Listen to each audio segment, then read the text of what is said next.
Switch here. Motion is on. This is stop button, reset button, the button to change, adjust the speed. This is start 1 button, start 2 button. Start 1 button refer to the time setting here. Start 2 button refer to time setting here, the second row. Start 1 refer to first row time. Start 2 refer to second row time. Now, for this machine, we have set it as start 1 and start 2. We have set already. For start 1 button procedure, we set 30 seconds. For start 2 button, we set 20 seconds already. This is suitable for IC polishing. But now, if you want to use this machine to polish LC, we need to set the time for the 2 steps. Now we will show you how to set the time. Here it has the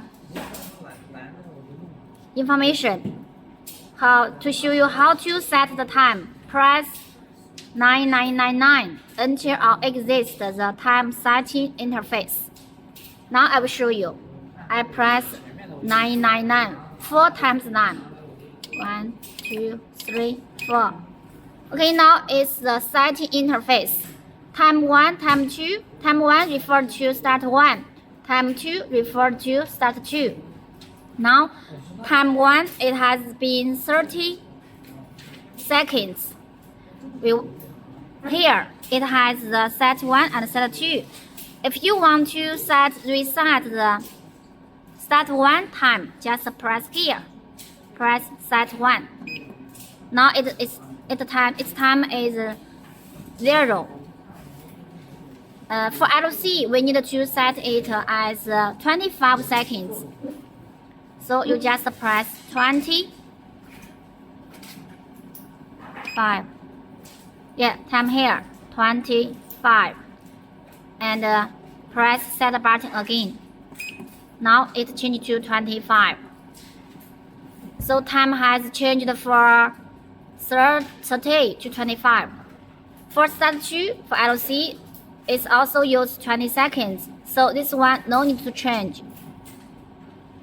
And then after finish the setting, you should press 4 times 9 again to exit the interface like this. 1, 2, 3, 4. Okay, now it's finished. Now the machine, when you press 1, it is working as the first step. 25 seconds. It's running.